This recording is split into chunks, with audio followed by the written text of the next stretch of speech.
I learned my husband tried to kill me one Tuesday morning. Not with a knife or gun, but with my heart pills. For 6 months, I swallowed the tablets he placed in my hand. He kissed me, smiled, and I trusted him without question. Each morning I moved closer to a fatal heart attack. It would have looked like illness, not something anyone would suspect. And the worst part was his reason. He did it for money. Your husband swapped your pills, someone told me plainly.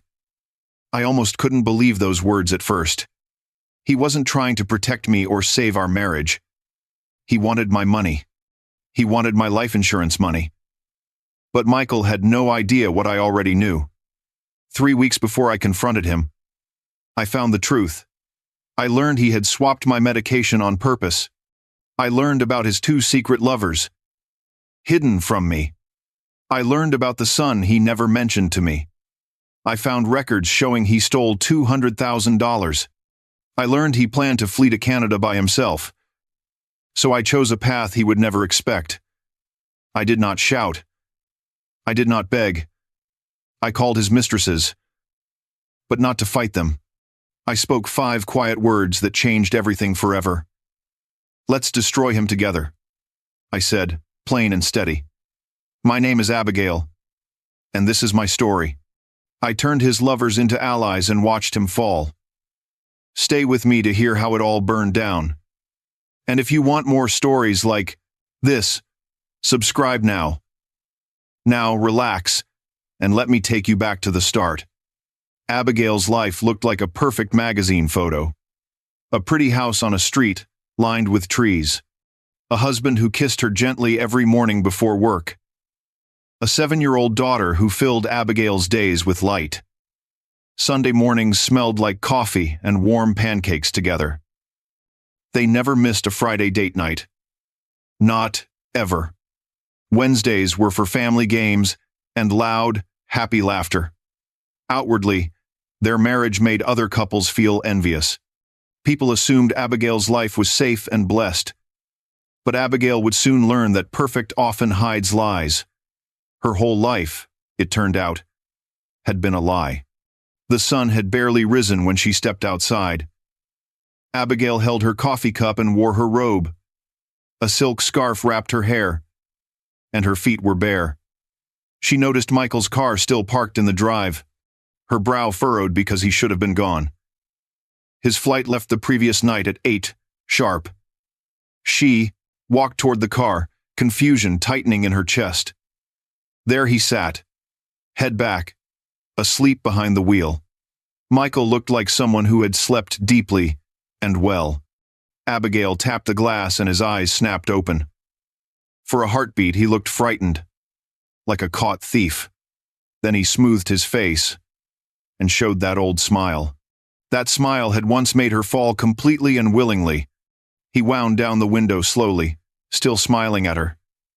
"Baby," she said, honestly puzzled by his presence there. "Why are you here? Wasn't your flight last night?" she asked. He stretched, yawned, and acted like a tired traveler. "You know how airlines are," he said, shaking his head. "First a long delay, then they canceled the whole flight.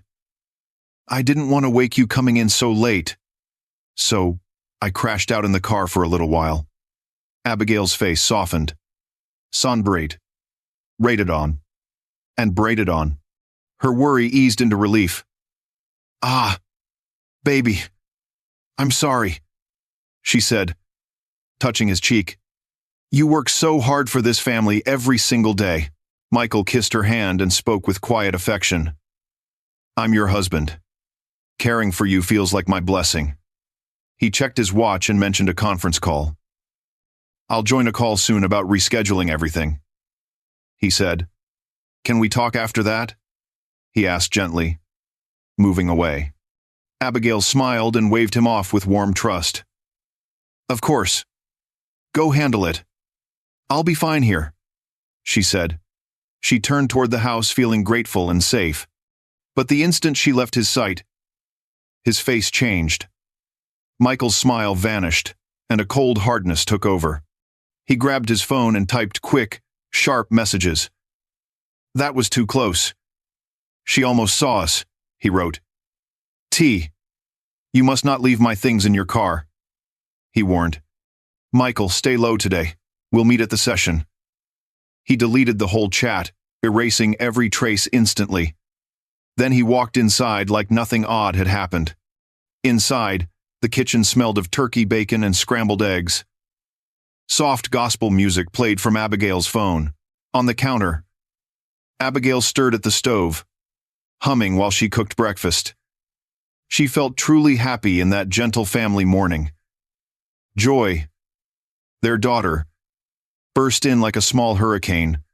Her braided hair bounced and her backpack thumped on shoulders. Mommy, Daddy took me to the big amusement park, she yelled. Abigail turned, her face lighting up with pure delight. Oh my. You rode the big roller coaster? How brave, she cried. Joy beamed and told her all the details excitedly and fast. Daddy won me a stuffed unicorn at the water game, she said. Michael entered then, fresh from a shower and smelling expensive. His cologne mixed with mint body wash as he hugged them.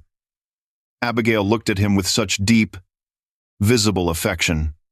Thank you for taking her yesterday, she said, voice soft. I know you're swamped, but you still make time. Michael kissed her forehead, long and tender, then spoke. You two are my world. I'd do anything for you both. Then, his expression shifted. Soft pity, shading his features. I hate that your heart keeps you from doing fun things. It hurts me to watch you sit out from life. Abigail's smile dimmed a little, almost without meaning. She had a congenital heart issue since she was born. Not an immediate danger, but serious enough to limit her. She couldn't do intense exercises or thrilling rides anymore. Her cardiologist warned about sudden heart rate spikes and risks. She had to take her daily pills, never missing a dose. Without that medicine, her heart could fail at any time. It's okay, she murmured, forcing a softer smile forward. As long as you both had fun, that's enough for me. She set a plate down, and then remembered something sudden. Oh no, my jacket, she exclaimed, stopping mid-cook with worry. I left it in the car when I brought groceries yesterday. I'll just run out and grab it before I forget again. Michael moved too fast to help, offering to fetch it instead. I'll grab it, babe. You stay with Joy and relax, he said. His voice sounded eager. Maybe a bit too eager, she thought. But Abigail already had her mug in hand and left anyway. It will literally take 2 seconds, she told him lightly. She stepped outside and opened the passenger door of his car. Her fingers found the jacket, and then she smelled perfume. Not her perfume, but something floral, sweet, and very costly. The scent clung to fabric, holding a memory like a trace. Her fingers froze and she lifted the jacket to her face. The fragrance filled her senses and tightened her chest instantly. She scanned the car as if seeing it for the first time. Then she spotted a torn wrapper on the floor mat. Everything in her world stopped. Breath. Time. The house sound. With trembling fingers, she picked up that small piece. She turned it over like it might reveal some different truth. Her mind raced through every possible, painful explanation quickly. Maybe it was an old thing, from before they married. Maybe it had fallen in months ago and she missed it. But the perfume matched the jacket she had just worn. Her heart clawed at her ribs with a familiar, dangerous rhythm. Behind her, the front door opened and his voice called, "Babe, you find it?" Michael asked, sounding casual and calm. Abigail shoved the wrapper into her robe without looking at him. She slipped the jacket on, took a breath that hurt. She forced a smile that weighed on her face heavily. "Yeah, got it," she said, and walked back inside quickly. She brushed past him like nothing was wrong between them. He did not notice her shaking hands or tightened breath. He did not see that the woman returning was not the same. If you're already hooked and want to see how Abigail fights back, hit that like button now. And make sure you're subscribed, because what comes next will shake you. Trust me, you don't want to miss this part. 2 hours later, Abigail stood in the laundry room, alone. Her hands gripped the washer so tight her knuckles went pale. She breathed slow through her nose, steady in, steady out. The wrapper sat on the dryer like cold evidence of betrayal. She stared at it, hoping it would vanish if she blinked. But it stayed there, mocking her, daring her to believe it. Her phone buzzed on the counter. Michael's name lit the screen. Michael. Hey, babe. Just, for your information, I've got a training session this morning. My personal trainer's coming by around 10. Didn't want to surprise you. Abigail's jaw locked, pain twisting through her teeth. Abigail. Personal trainer? Since when do you have one? Michael. Told you last month. Remember Coach Tulip? Helping me prep for that charity game? Abigail didn't remember that talk. Not one bit. Abigail. Right. Yeah. Okay. Michael. She'll use the home gym. That okay with you? Abigail. Of course, baby. Whatever you need. She put her phone down, eyes fixed on that wrapper again. Then she smiled small, calm, but sharp as glass. It wasn't joy, and it wasn't sorrow. It was purpose. All right, Coach Tulip, she whispered. Let's see who you really are. At exactly 10, the doorbell rang. Abigail glanced in the hallway mirror, smoothing her dress. Her reflection looked calm, kind, almost too kind. She opened the door and faced perfection. A woman stood there like she'd stepped out of a magazine. Tight designer workout gear, probably $300 easy. Arms sculpted and shining, hair in a flawless high ponytail. Her skin glowed like she lived in luxury. Tulip. She scanned Abigail head to toe, quick, judgmental, dismissive. Then she smiled, that fake, sweet smile that hurt to look at. Good morning, Mrs. Williams. I'm here for Mr. Williams' session. Her voice dripped sugar, too much to be real. Good morning, Abigail said softly, her tone smooth as honey. Please come in. Michael's finishing a work call upstairs. Tulip stepped inside like she already belonged. Her eyes flicked across the house photos, furniture, decor. She was calculating, measuring, studying Abigail's life. Abigail caught every glance, every tiny smirk. Can I get you some water? She offered politely. No, thank you, Tulip replied quickly. You sure? It's getting warm outside. I'm fine. Okay then, Abigail said sweetly. Please, make yourself at home. Tulip crossed her long legs on the couch, scrolling her phone. Acting relaxed, like this was her place too. Abigail stood near the doorway, quietly observing. So this is her, Abigail thought. The perfume in my car, the wrapper on my floor, the woman who's been touching my husband. Mrs. Williams? Tulip's voice cut through her thoughts. You're staring. Is everything okay? Abigail's lips curved into a softer, more dangerous smile. Everything's perfect, she said. Michael came downstairs in gym shorts and a tank top. His voice was bright, confident, like nothing was wrong. Coach Tulip. Right on time. I always am, she said smoothly, her tone too familiar. The way she said Mr. Williams made Abigail's stomach twist.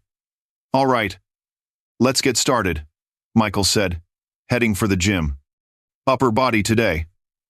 I can help with that, Tulip purred, following close behind. Neither of them looked back at Abigail. The door closed. Silence filled the hall.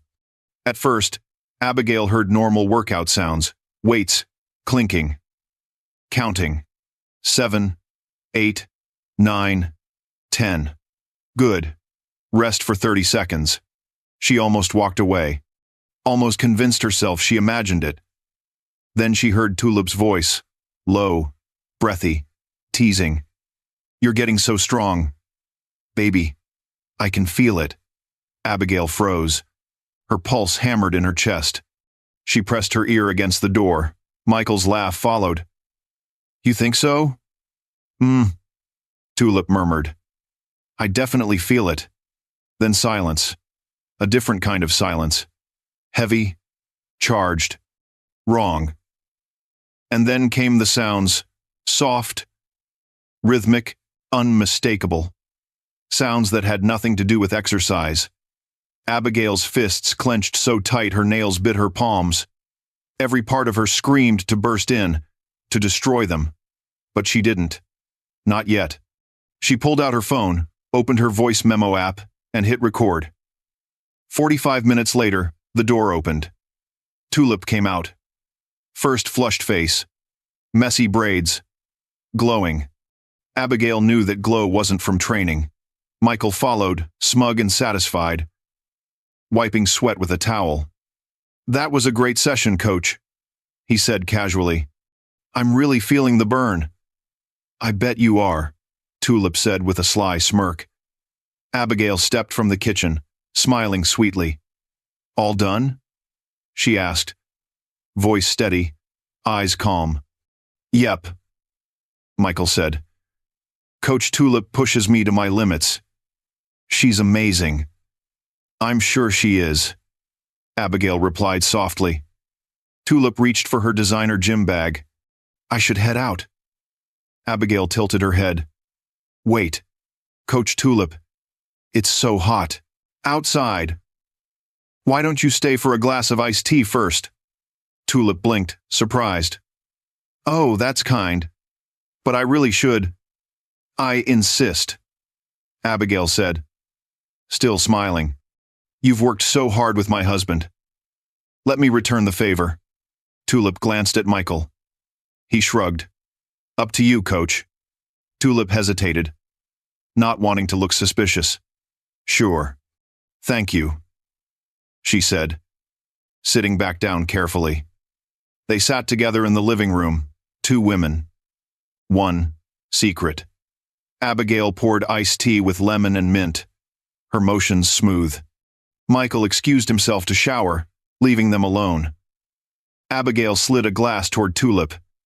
"Here you go." Tulip took it but didn't drink, just turned it in her hands. "So, Coach Tulip," Abigail began lightly. "You and Michael, you've been training together for a while now?" "About a month," Tulip replied cautiously. "That's nice. Building trust is important," Abigail said warmly. "You must be my age." "Early. 30s?" 32, Tulip said quickly. "Married?" "No." "Dating anyone special?" "Not really." Abigail set her glass down gently. "So, besides training, what else do you do?" Tulip smiled faintly. "Training keeps me busy. Not much time for more."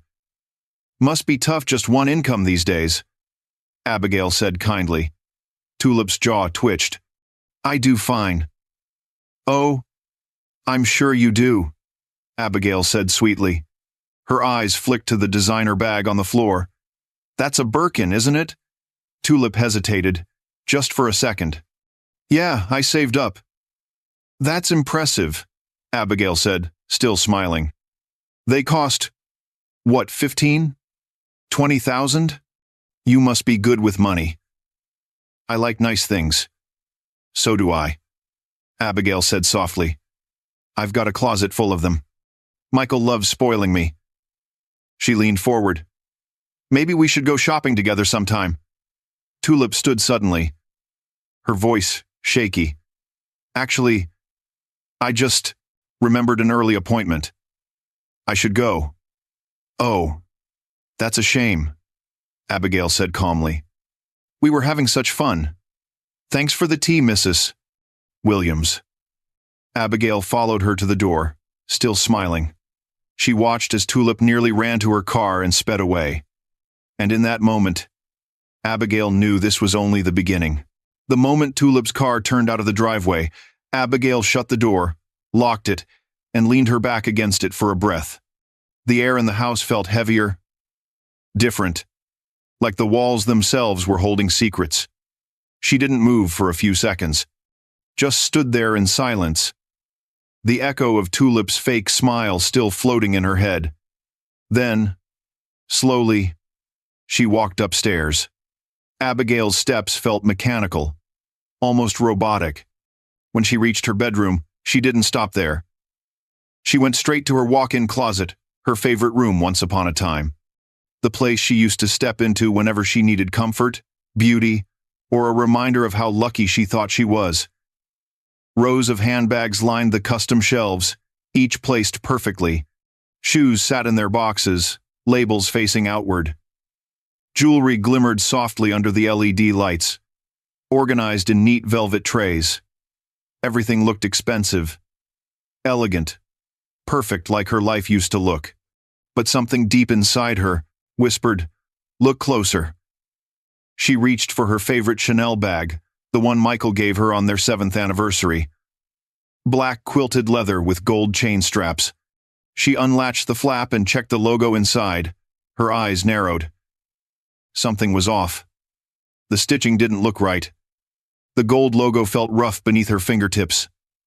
Uneven. "No way," she murmured. Her pulse quickened. She grabbed another bag, the Louis Vuitton tote she took on every vacation. The canvas felt stiff, too glossy. The logo looked a little blurry, like a bad print. Her throat tightened. "No. This can't be." She yanked bag after bag from the shelves. Gucci, Prada, Hermes, Dior. Her heartbeat raced faster with each one she touched. Every piece she had ever treasured. Every gift Michael had lovingly handed her over the years. All fake. Every single one. Her hands trembled as she tore open the shoeboxes. The red soles of her Louboutins didn't look right. The Valentinos were plastic instead of leather. The Jimmy Choos were crooked, all fake, all worthless. Her breathing turned shallow. Panic rose up like a wave she couldn't hold back. No. No. No. No. She stumbled toward her jewelry cabinet. Her legs barely carried her. She yanked open the drawers and grabbed the diamond bracelet Michael had given her. On their 10th anniversary, the one he said cost $8,000. She held it up to the light. The stones looked cloudy, dull. Not diamonds. Glass. Her vision blurred as she ripped open more boxes. The tennis necklace, the chandelier earrings, the diamond band. One by one, all fake. Her chest hurt now. Not just from shock, from the betrayal pounding through her veins. She struggled to breathe, to think. Then, suddenly, she froze. Her eyes darted to the back of the drawer. Her grandmother's ring, the one thing she truly cherished. The 2-carat diamond solitaire, set in platinum, passed down from her grandmother before she died. Abigail's last piece of real family history. Her hands shook violently as she pulled the box open. She knew the moment she felt its weight. Too light. The diamond was gone. In its place, a dull imitation stone cubic zirconia. The ring she treasured most had been stolen and replaced with a fake. Abigail's knees gave out. She fell to the floor, surrounded by the wreckage of her own life. Fake handbags, fake shoes, fake jewelry. Every glittering gift Michael ever gave her was a lie. He had been replacing her possessions one by one, selling the real ones for cash. Quietly, secretly, systematically. And she had never noticed. Abigail sat there on the soft carpet, staring at the fake ring in her trembling hand. Her mind buzzed, her heart hammered, but no tears came. She couldn't cry. Something deeper than heartbreak had cracked inside her. It wasn't her heart that broke. It was her faith. Her belief in love, in goodness, in the man she thought she knew. It all shattered like glass. Then, a sound escaped her lips. Not a sob, not a scream. A laugh. Soft at first, then louder. sharper, bitter. A laugh of disbelief, pain, and fury. The laugh of a woman who just realized she'd been played like a fool. The laugh of someone who had nothing left to lose. "All right, Michael," she whispered to the mirror. Her reflection stared back, eyes darker now. "Harder. You want to play games?" she said quietly. "Then let's play." Abigail stood up slowly, her movements deliberate. She wiped her face, though no tears had fallen. Her body felt shaky, but her mind clearer than ever. She needed proof. She needed every piece of it. She went straight to Michael's home office, the one he kept locked, the one he told her to never worry about. But Abigail knew where the spare key was hidden, tucked behind a row of old books on the second shelf. Michael thought she didn't know. He'd been wrong about that too. She unlocked the door and stepped inside. The office smelled like cedar and cologne. His desk was spotless, his files perfectly labeled. That's how he was: neat, precise, methodical. She opened the top drawer. Bills, bank statements. She flipped through them, scanning line by line. Transfers she didn't recognize. Restaurant receipts from places she'd never been. Hotel stays she never took. Her fingers stopped on a folder labeled Canada. Her stomach dropped. She opened it slowly, praying it was something else. Inside were immigration forms. Permanent residency application for one person. Michael Williams. No wife. No daughter. No mention of Abigail or Joy anywhere. He was planning to leave. Leave them behind. Leave the country. Start over. Alone. Probably with one of the women he was seeing. Abigail's fingers trembled as she took photos of every document, page by page. Then, with careful precision, she put everything back exactly as she found it. She relocked the drawer, returned the key, and closed the door behind her. When she came downstairs, Michael was lounging on the couch, watching TV like it was just another ordinary night. "Hey, babe," he said, glancing over his shoulder. "Feeling okay? You were up there for a while." Abigail smiled, sweet, effortless, practiced. "Just organizing my closet," she said lightly. "You know how I get." Michael chuckled. "That's my girl. Always keeping things perfect." He had no clue. No idea she had found the fakes. No idea she had seen the Canada papers. No idea his perfect wife was about to turn into his worst nightmare.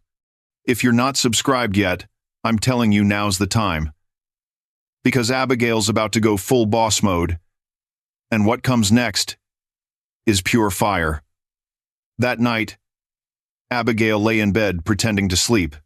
The soft sound of water ran from the bathroom. Then she heard it, Michael's voice, low and hushed. "Baby, today was too close." She almost walked in. Abigail's blood went cold. Tulip's voice floated through faintly, muffled but clear. "I told you the house was too risky." "I know," Michael whispered. "But the car last night was risky too. That was your idea." "It was worth it," Tulip purred. "You know I can't resist you. Especially in that little outfit." They laughed softly, intimately. Abigail's hand clenched into a fist under the blanket. "Don't remind me about Tuesday," Tulip said between giggles. "I'm still sore." "Good," Michael said with a chuckle. "Means I did my job." More laughter. Then, his tone changed lower. Serious. "Just give me a little more time. Once I get what I need from Abigail, we can be together for real. You, me, and Danny. A real family." Tulip's voice wavered. "You keep saying that." "I mean it," Michael said softly. "I promise. Baby, I've got to go. She's sleeping." "Love you," Michael whispered. "Love you too." Call ended. Water ran. Again. A moment later, Michael came back to bed, kissed Abigail's forehead gently. "Good night, sweetheart," he murmured.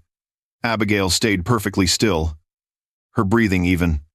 Her mind burned. The next night, it happened again. Michael in the bathroom, whispering, laughing. But this time, the voice on the other end was different. Older, confident. "Darling," the woman said, "I've been thinking about your proposal." Abigail's eyes snapped open. "Another woman." Michael chuckled. "Yeah?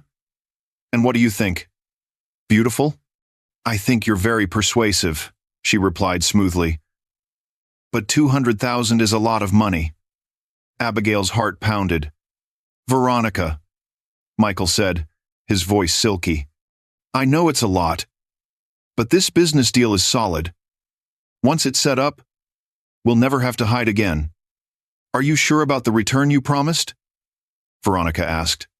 "Baby, I wouldn't ask if I wasn't sure," he said. "This will change our lives." "Our lives." Abigail's stomach twisted. Veronica laughed softly. "What about your wife?" "And I told you," Michael said. "That's basically over. We're only together for joy.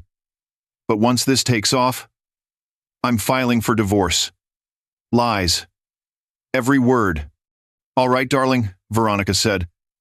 "I'll have my lawyer draw up the papers. You'll have your money next week." "You're amazing," Michael murmured. "I love you. I love you too." The call ended. Moments later, he climbed into bed and kissed Abigail again. "Good night, baby." Abigail didn't move, but her mind was a storm. 2 mistresses, 2 lives, 2 lies. Tulip, Veronica. He had a child with one, money from the other, and a wife he was trying to kill. While planning to run away alone, when his breathing grew slow and steady, Abigail turned her head slightly. Quietly, she reached for his phone on the nightstand. The passcode. Joy's birthday. Still the same. Unlocked. She scrolled through his recent calls. And there it was. Veronica Chen. Abigail saved the number to her own phone, careful not to leave any trace. Then she set his phone back exactly where it was and lay down again. In the dark, a faint smile touched her lips. Now she had them both. Tulip and Veronica. The women he was playing. The women who didn't know about each other. And soon, they'd both know everything. But first, there was one more thing Abigail needed to confirm. The next morning, after Michael left for work and Joy was at school, Abigail stood in her bathroom, staring at her heart medication. The small white bottle sat on the shelf, the one Michael picked up from the pharmacy last week. She unscrewed the cap and poured a few pills into her palm. They looked slightly different. The color, the shape. Her pulse fluttered unevenly. Her chest tightened. Her symptoms had been getting worse lately, even though she never missed a dose. A terrible thought crossed her mind. No, he wouldn't. Would he? Her hands shook as she shoved the pills back in the bottle, grabbed her purse, and drove straight to the hospital. A few hours later, Abigail sat across from her cardiologist, Dr. Harrison. The bottle of pills sat between them on the desk. Dr. Harrison picked it up, turned it in his hand, and frowned. "Mrs. Williams," he said slowly, "where did you get this medication?" "My husband," Abigail answered. "He picked it up last week." "Why?" Dr. Harrison looked up, his expression serious now. "These aren't your heart pills, Mrs. Williams." Abigail blinked. "What do you mean?" "These are blood pressure tablets," he said quietly. "Not the medication I prescribed for your heart condition." For a moment, Abigail couldn't speak, couldn't breathe. Blood rushed in her ears. The room seemed to tilt. He had really done it. He was trying to kill her, and he almost succeeded. If you're still here, you already know this story's about to explode. What Abigail does next will change everything. Make sure you're subscribed, because her revenge, it's only getting started. They sat there. 3 women. All betrayed by the same man. All used. All lied to. All furious and scared. Silence sat between them for a long beat. Then Abigail spoke. Soft but deadly calm. Good. Now we plan, she said. We do this right. Tulip wiped her face with the back of her hand. Veronica folded her hands on the table. Both women watched Abigail like they watched a leader step forward. First, Abigail said, tell me every lie he told you. I told you some already, Tulip whispered. More, Abigail urged. Everything. Tulip swallowed and began. Her voice trembled. He said he loved me the first week, she said. He said he'd leave his wife after the year. He told me she was cold. He said she refused to forgive him. He said Danny would have a better life with me and him. He told me to keep quiet. He told me to keep quiet. About us. Said he would take care of everything. Veronica nodded, slow and deliberate. He told me he was divorced, she said. He showed me papers. Fake ones. He said the divorce was final. He told me he had money problems, said he needed investors. He showed me a business plan he wrote himself. He asked for help. He asked for $200,000. I was going to give it tomorrow. Veronica's voice broke. Abigail listened like she was mapping a crime scene. She wrote notes in her head. Dates, places, words. She needed to build a case so strong he could not lie. Next, Abigail said. We need proof. She tapped her phone. I already have some. She played the voice memo from the gym session. Tulip's breathy voice filled the small corner of the cafe. The barista glanced up. Tulip went white. Veronica's jaw tightened. Keep it, Abigail said quietly. We will use it when needed. Abigail showed the photos from Michael's office. The Canada folder sat open on her phone screen. Veronica's eyes widened.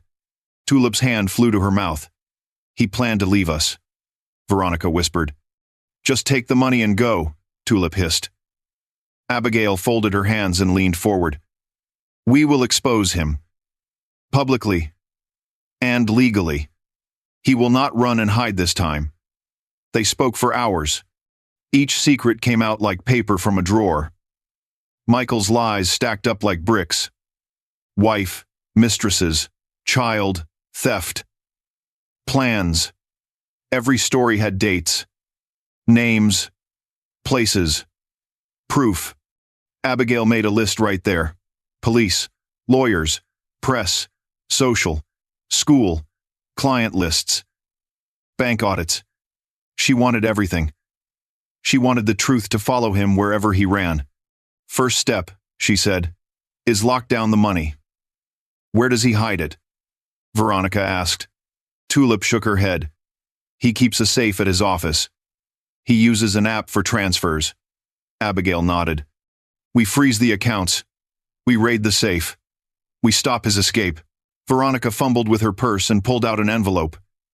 Inside were invoices and screenshots of messages. She had them ready. You kept them? Abigail asked, surprised. I did, Veronica said. I suspected. I saved receipts and texts. Tulip pulled out a small notebook. It had dates and phone numbers. Danny's school contact was on the first page. Abigail's throat tightened when she saw it. She'd never realized how close he kept them. They built a plan on a napkin. Short steps. Sharp moves. Phase 1. Legal proof and police report. Phase 2. Financial freeze and audit. Phase 3. Public exposure. Social. School. Work. Phase 4. Trap him when he moves. Arrest or stop him at the border. They agreed to meet again the next day. They would not tell anyone else. Not yet. Each woman left the cafe carrying a small, burning secret. Back home that evening, Abigail moved with cold precision. She emailed the cardiology report to a lawyer she had found. She filed a complaint with the police. She scheduled a private meeting. She sent secure copies of Michael's Canada forms to a friend at immigration. She called Joy's school and asked for extra discretion. No one could find out yet. Michael acted normal that night. He kissed Joy goodnight and played a game. He did not suspect the phone calls Abigail had made. He did not know she saved every hotel receipt she could find. He thought his plan was flawless. He thought he had time. Abigail did not sleep.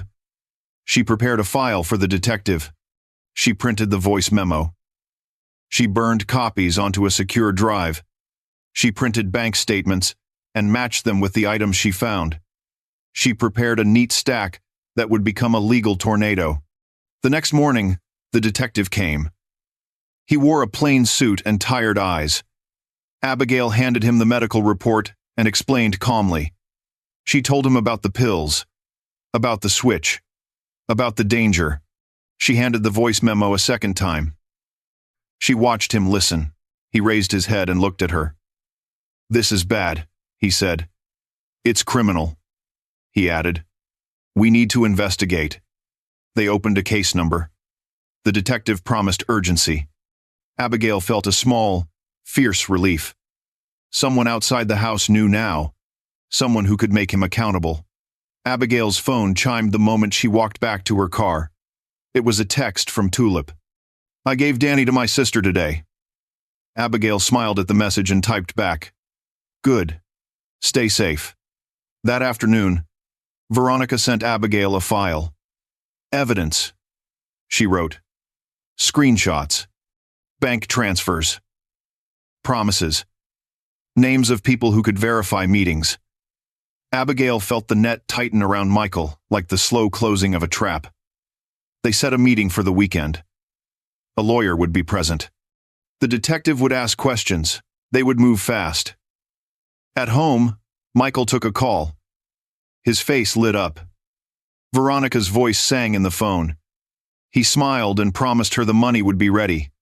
He used words of love and future plans. He did not know his accounts already had a freeze request in process. He did not know the detective had copies of his immigration forms. On Friday, Michael came home earlier than usual. He hugged Abigail hard. He seemed thinner. The guilt looked like weight on his shoulders.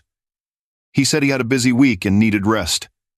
He kissed Joy and watched television. He did not notice the new air in the house. He did not realize they were closing in. Saturday came like a quiet storm. The three women met at Abigail's house. A lawyer with a soft voice arrived with paperwork. The detective sat in the living room. Tulip held Danny on her lap. Veronica arrived with scars of worry in her eyes. Abigail looked at them and felt something fierce burn bright. "You ready?" she asked. Her voice was steady, calm. They nodded. The lawyer explained the options. Civil suits, criminal charges, protective orders.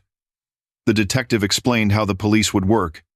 Subpoenas, evidence seizures, interviews. Abigail held each step in her head and marked it like a victory. It was time to call Michael in. The detective would interview him at the station. They needed to hear his side. They needed to trap his lies with proof. Abigail picked up her phone and called him. "Michael?" she said, like a woman who had lost sleep for a week. "Yes?" he answered, bright and tired. "Police need to talk to you," she said, quiet as a winter wind. There was a small pause. "What? About what?" he asked, suddenly brittle. "You need to come down to the station," she said. "Now." He argued at first, then grew angry. "This is ridiculous," he said. "Why would I?" "Just come," Abigail said. "For Joy. For us." He hung up without another word. He dressed fast, his hands rough with sweat. He left the house with a small bag. He did not look back. At the station, the detective greeted him and led him to an interview room. Michael's chest rose and fell with nervous breaths. He tried to charm the officer. He tried to be smooth. He played the part of the confused husband. Abigail sat in the waiting area, calm and quiet. Tulip and Veronica watched from a corner. They shared no looks. They did not need to. The plan moved silently like a tide. Inside the room, the detective started with small things. He read the charges. He played the voice memo. He asked about Canada forms. Michael's face changed from charm to panic. He began to stutter. He tried to explain. "I was going to leave with them," he said, "but I didn't mean to hurt her. The detective did not blink. He asked about bank transfers. He asked about the jewelry. "You sold her things," the detective said. "You replaced them." Michael's words fell apart. He tried to blame debt. He tried to blame stress. Abigail sat on the edge of a chair and felt the room tighten. She wanted to stand and shout. She wanted to hit him. She wanted to scream. But she stayed quiet. She watched the law do its work. Outside, Tulip and Veronica sat in a small coffee shop across the street. They watched the station through the glass. They held hands so their tremors could steady. An hour passed like an ocean wave. Then the door opened. Michael walked out. He looked smaller. He looked hollowed by the weight of his lies. Officers led him away in handcuffs. His eyes met Abigail's for a long second. She saw shame. She saw fear. She saw a man who had finally learned the price of his choices. People stopped and watched. Cameras were out. A neighbor whispered. The world shifted. Abigail felt a mix of triumph and emptiness. He had to face justice. But the road ahead would not be easy. There would be court dates and hearings. There would be angry phone calls and headlines. Joy would ask questions. The girl's name and faces would be dragged into the light. Abigail breathed deep. She had wanted this. She had needed it. But she also felt sorrow. For Joy. For the loss of what she thought life was. For the child tied to two worlds. She turned to Tulip and Veronica. They both stood, dry-eyed, but changed. We did it, Tulip said softly. Her voice shook. It's not over, Veronica said. But we started the end. Abigail looked at them and smiled. Small and tired. Stay close, she said. We are not done, not by far. If you loved this, you know what to do. Hit subscribe and stay until the end. Because the next chapter is Courtroom Fire, and you will not believe how it ends. Tulip laughed, a wet, broken sound that turned sour. Michael flinched like he'd been struck by cold water. Veronica's face froze into a hard, unreadable mask. Abigail stayed still, calm. Eyes narrowed to steel. You think this is funny? Veronica asked. Voice low. Tulip swallowed. Her laugh died in her throat. Michael stumbled for words, hands trembling at his sides. This isn't how it looks, he tried, voice slick. It's exactly how it looks. Abigail said, quiet and sharp. Abigail reached for the folder on her lap. She set the neat stack of evidence on the table. Printed bank statements, screenshots, hotel invoices, immigration forms. The living room went very, very quiet around them. First, Abigail said, you lied to all three of us. You stole from me. You took our life savings. You lied to Veronica to get her money. You fathered a child with Tulip and hid him. Michael's face went pale. He opened his mouth. He tried to charm. He tried to blame someone else. The words tumbled, thin strings that snapped in air. Abigail hit play on her phone. The gym tape played loud. Tulip's breathy voice and Michael's laughs filled the room. The sound made his face crumble like old plaster. Veronica pulled a folder from her bag. She laid screenshots down. Messages, promises, bank transfers with his name on them. I almost signed the papers, she said, voice steady. I was about to hand him $200,000. Tulip looked at the photos Abigail had kept. Little receipts, notes, dates when he took cash. She started to tremble as the pattern emerged clearly. "He stole from me too," she whispered. "Small loans, then big ones." Abigail didn't shout. She didn't cry either. She spoke like a judge reading a sentence aloud. "You will not charm your way out this time, Michael. You will not hide from the truth anymore." Michael's hands shook. He tried to reach for Abigail. "Please," he said. "Let me explain. Let me." Abigail stood up slowly, every movement controlled. "No," she said. "You will answer questions. Right now." She pressed a number. A ringtone cut the heavy air. Detective Harris answered in a calm, business voice. "He's here?" the detective asked. "We're on our way." Abigail hung up and turned to face Michael. "You're going to come with him," she told Michael plainly. "Theft. For lies." Michael's eyes darted like a trapped animal's last chance. He lunged for the door. For any possible escape. Tulip reacted without thinking, blocking his path quickly. Veronica moved too, crossing her arms like a wall. Neighbors peeked through windows. The house filled with noise. Then the door burst open with firm police boots. Detective Harris led 2 officers inside, badges bright. They read Michael, his rights in steady, practiced sentences. Michael's face drained. He sagged, like a puppet cut loose. Hands cuffed, he looked at Abigail like she was the moon. "You don't understand," he said, voice small. "We planned." Detective Harris shook his head and did not listen.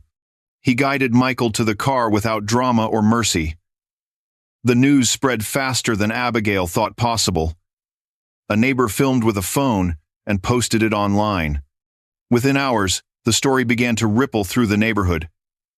People whispered behind curtains. Their pity turned thin and cold. Abigail sat back down slowly on her living room chair. Tulip sank in beside her and started to cry softly. Veronica draped an arm over Tulip's shoulders, steady and warm. The 3 women sat like soldiers after a long battle. "I wanted him to feel fear," Abigail admitted, voice small. "But I did not want my daughter to see blood." Tulip nodded, wiping mascara-streaked cheeks with a sleeve. Veronica breathed out a sound, like someone who had held water too long. The detective took statements, honest and careful, from each woman. He promised subpoenas, audits, interviews, and full investigations. "There will be hearings," he said. "There will be charges." Abigail listened and folded every promise into a plan. That night, the house felt shock cold but safe. Joy slept in her bed, unaware of the storm. Abigail tucked her blanket tighter around the small body. She kissed her forehead and felt the world tilt gently. She did not celebrate. There was no bubbling, laughter. Instead, she made a list with a pencil and steady hand.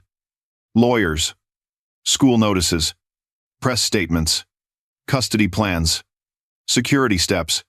She would keep Joy safe. She would keep evidence safe. Over the next weeks, cameras appeared at the gate. Reporters showed up asking cheap, hungry questions. Abigail learned to hold a face that did not break. She learned to answer once, precise, and turn away. Veronica helped with documents and contacts she knew. Her old legal training became a weapon at their side. Tulip moved her son to a safe home with family nearby. She called him Danny and tucked him in with soft songs. The bank froze accounts with subpoenas and urgent calls. Michael's shell companies were searched and quickly emptied. Lawyers fought in white rooms with red pens and loud phones. But the law was patient. The law listened to proof. During a hearing, Michael stood before a judge. He looked small in a navy suit that hung loose. Abigail sat in the front row. Joy at a friend's house. Tulip and Veronica sat behind her, faces open and brave. The prosecutor laid out the story like a tight film. Switched meds, stolen jewelry sold to shadow buyers, fake investments. The judge read evidence aloud and frowned like thunder. Michael tried to explain and found his words thin. Attempted harm, the prosecutor said, and multiple counts of theft. Cameras flashed like rain. Abigail kept her hands folded in her lap. She breathed slow and long. In the weeks that followed, more truth came out. Michael's accounts traced through shell companies abroad. Receipts matched sales of her things in second-hand shops. A witness came forward with a suitcase sales story. Each revelation was a knife and a balm. The pain returned. The relief followed like a tide. Joy asked questions. She asked about Daddy's trips. Abigail answered as best as a mother is allowed. Daddy made a mistake, she said in small, truthful doses. You are safe. You are loved. That will never change. Joy listened, her small hand squeezed in Abigail's. When the trial began, it felt raw and public. Michael's charm could not hide the stacks of proof. Witnesses testified and receipts were read with sterile care. Veronica took the stand and gave her testimony strong. Tulip answered about Danny and evenings Michael missed. Abigail read aloud text messages like a bitter poem. The jury watched. Faces like sealed envelopes. Michael's lawyers tried to poke holes in the story. They could not break the timeline Abigail had built. They could not erase the money paths Veronica traced. They could not hide the recorded voices from the gym. The holes in Michael's lies gaped open like old wounds. On the final day, the jury filed in like a slow drum. They sat, and the judge nodded. The foreperson stood. We find the defendant guilty, the foreperson said clearly. The words fell into the courtroom like a verdict bell. Michael put his head in his hands and began to cry. Not the noble tears of regret, but thin, hollow sobs. Abigail felt a weight shift inside her like an old world falling. It was victory. It was sorrow. It was complicated and raw. He was sentenced. A term measured in years and hard days. He would lose freedom, money, and the soft life he loved. He would also lose his right to rear a child without scrutiny. Outside the courthouse, the cameras shouted questions like birds. Abigail held Tulip and Veronica close, while Joy watched quietly. She spoke to reporters once, firm and clear. We did the right thing. Then she left with her little girl to find a quieter life. Months later, life settled into a new rhythm at home. There were therapy appointments and friends who brought dinners. There was paperwork and slow healing like winter light. Joy grew and laughed and learned to feel safe again. Abigail started a small account for Joy, separate and smart. She reopened boxes with real jewels and real memories. She found that some things could be mended, if gently. She learned to trust herself again before trusting another person. Tulip visited often with Danny in tow, shy smiles on his face. Veronica rebuilt her work, stronger and far more careful. They stayed allies, a small chosen family made from scars. They met for coffee and laughed about gullible younger selves. If you stuck with Abigail this far, you know the end. But endings are never a single neat line. They bend.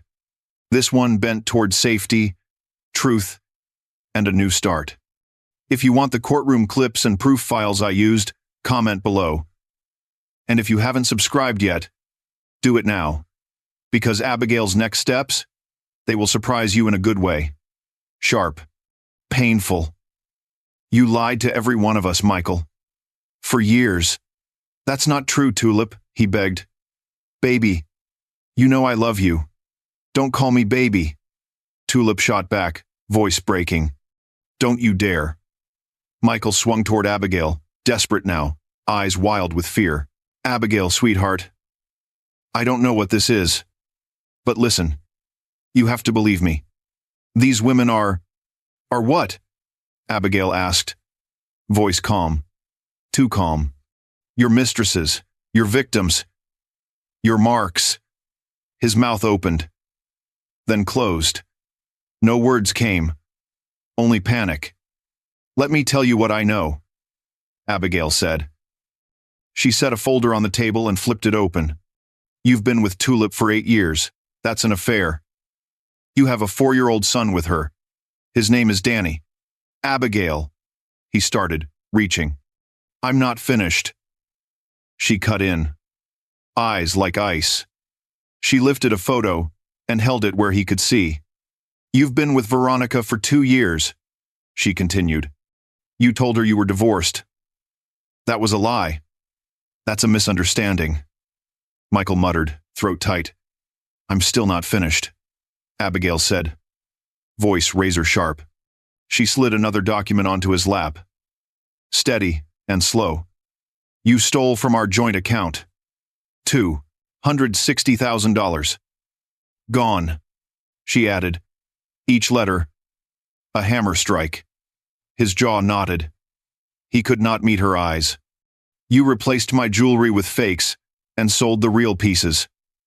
You even handed some to Tulip as gifts," she said. Tulip flinched like the sentence cut her skin. "You mortgaged our properties. You forged my signature." "I didn't forge." He tried.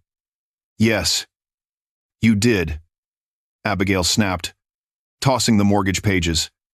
"I had them analyzed. That is not my signature."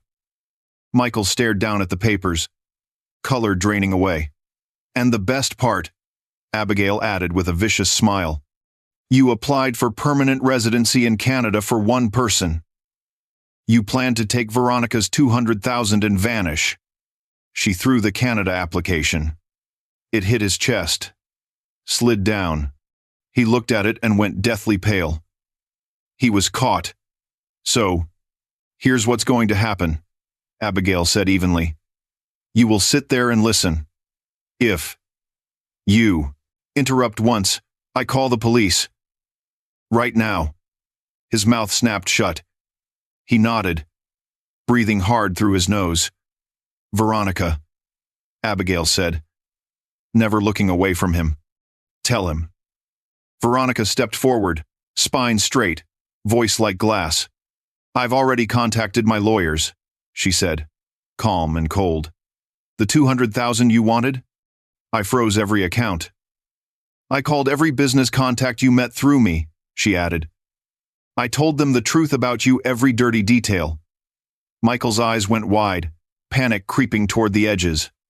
"Your reputation is gone. No one will touch you now." "You can't," he rasped. "I can," Veronica said.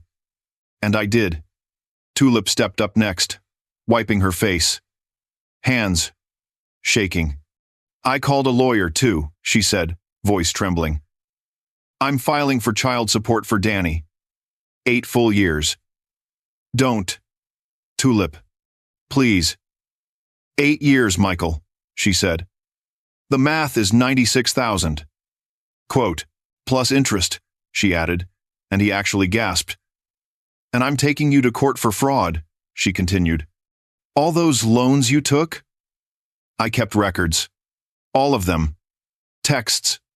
Transfers. Every single lie," she finished, jaw set. Abigail stood. The room seemed to lean toward her. "And me?" she said. "I'm filing for divorce. You forged my name. You drained our accounts. You committed fraud. So, I get everything," she said, voice low and lethal. "The house. The car. Full custody of Joy. You'll pay child support and alimony until it hurts." She leaned in close enough to fog his breath. "You're going to lose everything, Michael," she whispered. "Your money. Your reputation. Your freedom. You can't prove any of this," he snapped, grabbing at straws. "We have recordings," Abigail answered, lifting her phone. "You and Tulip in our home gym. Your calls with Veronica. You admitting to fraud," she added, steady as a judge. His face shifted from gray to a faint, sick green. "We have witnesses each other," Veronica said, eyes bright. 3 women. Same story. Same receipts. We have documents. She continued. Banks. Signatures. Applications. All authenticated. She finished, unblinking. And we have a lawyer, Tulip said. Mouth set tight. A really good one working pro bono. He hates men like you. Michael sat there, boxed in by his own crimes. 3 women. 3 truths. No doors left to run through. So, Abigail asked, voice calm as winter rain. What do you have to say, Michael? Any more lies? Any more excuses? She added, not moving an inch. His face twisted. The charm fell away like paint. You bitches! He spat. You think you're so smart? You think you've won? He hissed, teeth bared. We have won, Veronica said, cool as stone. I gave you everything. He snarled, pointing at Abigail next. A home. A life. Stability. You were boring. Cold.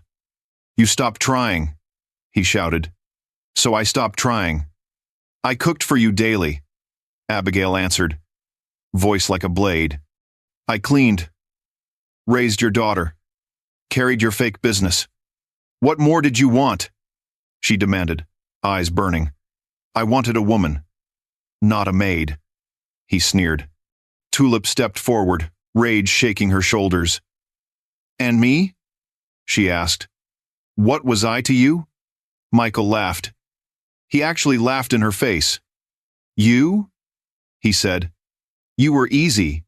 Young. Hot. Good for my ego. Her face crumpled like paper. She fought to breathe. Did you think I'd marry you? He mocked. Eyes cruel. A personal trainer with no degree? Please, he scoffed. I have your son, Tulip whispered, voice cracking with pain. Yeah, he shot back. And that was a mistake. I told you to handle it. You got emotional and kept it. The room went dead silent like thunder before it hits. You wanted me to abort Danny? Tulip asked, small and stunned. Of course I did, he said. Why want another kid? Tears streamed down Tulip's face, raw and unstoppable. You're a monster, she choked. You're not even human. You said you were tired of protection, he snapped back. I'm a businessman. You were a liability, not a partner. Me stopping protection didn't mean you stop using sense. He turned to Veronica with a smirk like poison. And you? He said. You were a bank account with legs. You think I enjoyed sleeping with you? You're twice my age. Veronica didn't blink. Not once. Not even then. At least I have self-respect, she said. You never did. Oh, please, he sneered. You were lonely and pathetic. You paid me because no real man wanted you. You're right, Veronica said. I was desperate then. But now, I'm angry, and rich, and very connected. And I'm about to ruin your life, completely. Michael stood up, chest heaving, hands in tight fists. You can't do anything to me, he shouted, breath ragged. I'll fight this. The front door opened. 2 officers stepped inside. Michael's face drained white, fear slicing through the fury. Michael Williams, one officer said, voice clipped and clear. What? He stammered. I what? You're under arrest for fraud, forgery and theft, the officer said. What? No. This is insane, Michael barked, backing away. Cold metal flashed. The cuffs gleamed like a final answer. You have the right to remain silent, the officer continued. Anything you say can and will be used against you. Abigail, he begged, twisting toward her with wet eyes. Please don't do this. I'm sorry. I'll fix it. I'll... You should have thought of that, Abigail said. Face blank. Before you tampered with my medication. Michael froze. The words hit like a steel door. What? He whispered. What medication? My heart medication, she said, calm as a surgeon. You switched it. I have the pills. I had them tested. You were slowly harming me, Michael, she said evenly.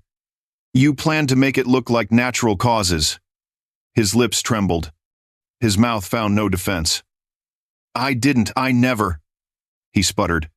Save it for the judge, Abigail said, stepping back. They let him out as he kicked and cursed. This isn't over, he screamed. You hear me? Not over. The door slammed. The house fell into ringing silence. The three women stood there, chests lifting, hands shaking. Then Tulip broke, sobs tearing loose from deep inside. Abigail stepped forward and wrapped her in a hug. It's okay, she whispered. It's over now. You're safe. I wasted 8 years, Tulip cried. 8 years on him. I know, Abigail said. But you're free now. You and Danny. Veronica walked into the kitchen and poured water. Her hands steadied as the glass touched her lips. I can't believe I almost gave him 200,000, she said. But you didn't, Abigail answered. Because we stopped him. Veronica looked at her for a long, grateful beat. Thank you for calling me, she said, voice soft. You didn't have to. Yes, I did, Abigail said. We were all victims. Were, Veronica corrected gently. We were victims. Now, we're survivors. Tulip wiped her face with slow, careful hands. What happens now? She asked, voice small but steady. Now? Abigail smiled, and it carried fire and light. Now we rebuild, she said. All of us. 3 months later, the paperwork told a new story. The divorce was final. Abigail kept the house and car. She won full custody and a strong alimony order. Her father's inheritance, $1.22 million, was secured. Michael had eyed it for years. He would never touch it. Abigail took a portion and built something powerful. The Abigail Williams Foundation launched with a clear mission. It helped women escape harmful homes and rebuild with dignity. Tulip won full custody of Danny and support back pay. 8 years plus ongoing monthly support, court-ordered and firm. She also won a fraud settlement, $50,000 clean. She went back to school and earned a new certification.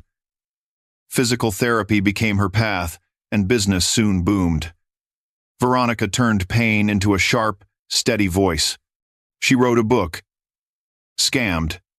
How I Almost Lost Everything. It hit bestseller lists and lit up daytime stages. She toured and taught financial literacy to women everywhere. She became the advocate she once needed for herself. And Michael? That part fell apart fast and hard. He spent 2 weeks in jail before posting bail. But the damage was done, and the world had watched. His company collapsed in a rush of burned bridges. No one would work with him. No one would vouch. News outlets ran the story with his photo full frame. Local businessman? Arrested for fraud, the caption screamed. He could not get a job. He could not get a loan.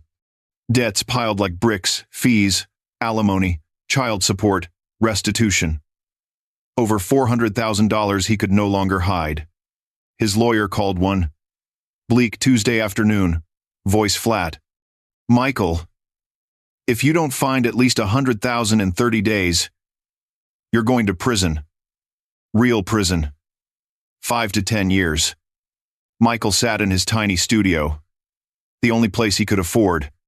Roaches on the counter, mold in the bathroom, mattress on the floor. How did it come to this? He'd been careful. So careful. He thought he was smart, untouchable. But those women had ripped it all apart. He needed money. Fast. He scrolled through his contacts with shaking hands. Everyone had cut him off. Everyone except. He stopped on a name. Gladys Morrison, 58, very wealthy. She'd reached out 6 months ago for personal business. He'd turned her down then because she wasn't attractive. Overweight. Bad skin. Thinning hair. Michael used to have standards. Past tense. Desperate times kill standards. He called her. Hello. Hi, Gladys. It's Michael Williams. We met a while back. Michael. Of course. I remember. How are you? Her voice eager. I've been better. Listen. This is awkward. Go on. Could we meet for coffee? Coffee with me? Really? Yeah, I'd love to catch up. Oh, Michael. I'd love that. When? How about tomorrow? Perfect. Text me the address. She sounded thrilled. Too thrilled. His stomach turned, but he had no choice. They met at an upscale cafe downtown. Gladys was already there, dressed up and hopeful. Makeup heavy, hair curled, smile, nervous, and bright. Michael, you look wonderful. He did not. He'd lost weight, had dark circles, wore thrift store clothes. He forced a smile anyway. Thanks. Gladys. You look great too. They ordered coffee and traded small talk. Then she leaned in, eyes soft. Michael, I saw the news about your troubles. His face burned with hot shame. Yeah, it's been rough. I'm sorry you're going through this. Thanks. Is there anything I can do? This was it. His opening. Actually, I hate to ask. I'm in a terrible spot. If I don't get 100,000 in a month, I'm done. I'm going to prison. Her eyes widened. Oh my God. That's awful. I know. I asked everyone. No one will help. I thought, maybe you could. She studied him, and something colder flashed there. 100,000 is a lot of money, Michael. I know. I'm sorry. I shouldn't have asked. But I could help you. His head snapped up. Really? On one condition. Anything. Name it. She smiled, and it wasn't kind at all. You become mine. I what? You heard. Actually one of. No.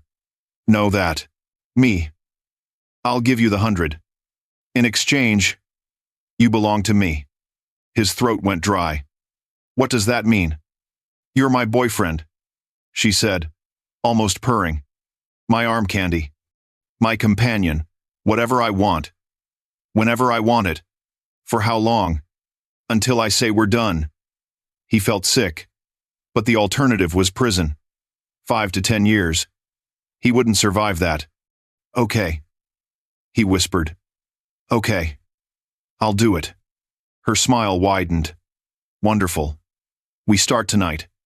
I have a charity gala. You're my date. Wear something nice. I'll send a car at 6. She stood, dropped 200 on the table. See you tonight, baby. She kissed him, wet and sloppy, then left. Michael wiped his mouth, horrified. He had just sold his soul for a month of air. That night, he stood beside Gladys at the gala. Her dress was too tight, clinging to every roll.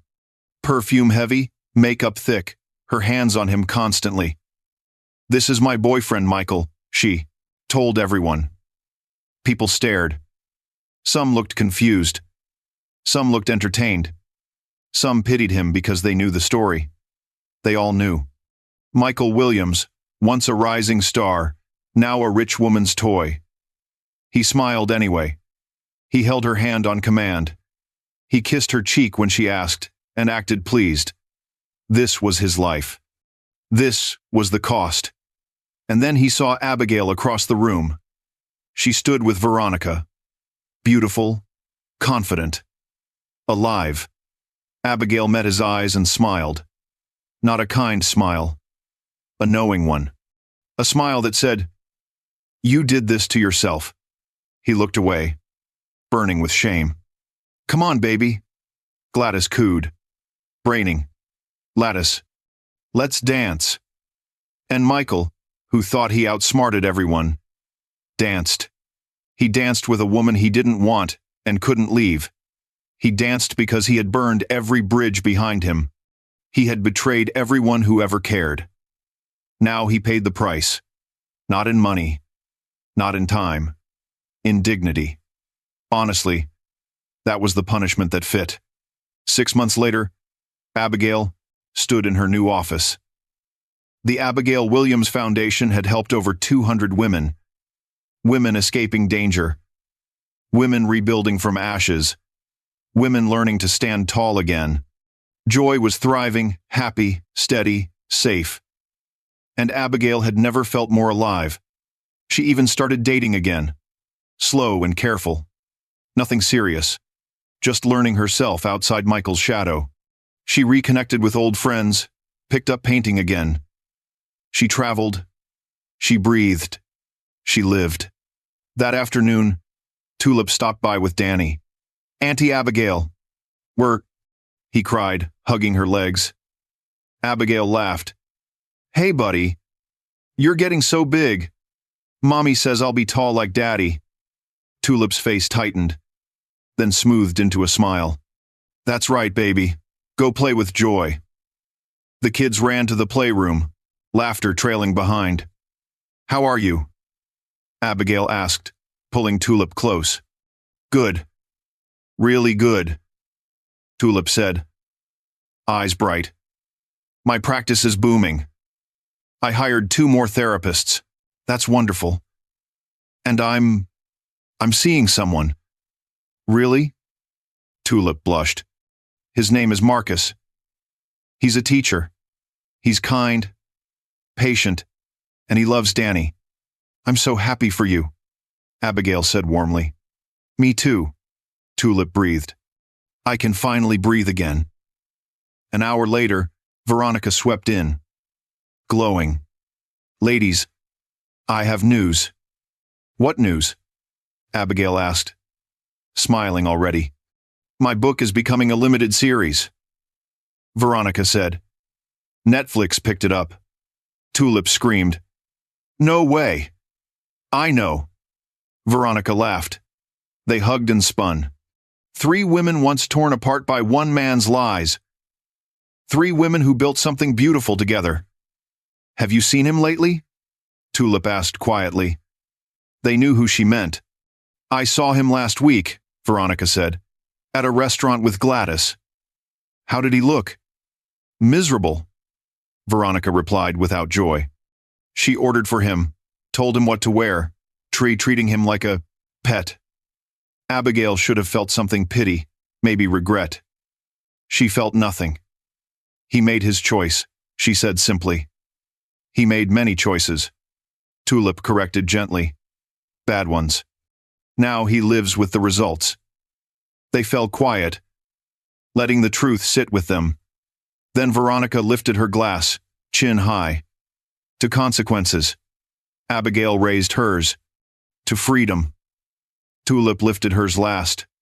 "To never settling again." They clinked glasses and smiled through happy tears. They had won, not by ruining Michael's life, but by rebuilding their own, by choosing themselves, by becoming stronger than before. That was the sweetest revenge of all. So, what did we learn from Abigail's journey? First, trust your gut. If it feels wrong, it is. Don't ignore red flags because love clouds the view. Second, women supporting women is unstoppable. Abigail could have blamed Tulip and Veronica. Instead, she chose alliance. Together, they were fire. Third, the best revenge is living well. Michael faced justice. Yes, but the real victory was Abigail's new life. Joy, purpose, peace, and finally, never underestimate a pushed woman. Michael thought Abigail was weak and easy to control. He was wrong. The quietest women often roar the loudest. If you're facing something similar, hear this. You are not stuck. You are not helpless. You are stronger than you think. Sometimes the worst moment becomes your turning point. It wakes you up. It makes you rise. It puts your life back in your hands. What did you think of this story? Did Michael get what he deserved? What would you say if you were Abigail in that room? Drop your thoughts in the comments below. If this story moved you or helped you, smash, like, and subscribe. Share it with someone who needs a reminder of their strength. I'm Kairo, and I'll see you in the next one. Stay strong out.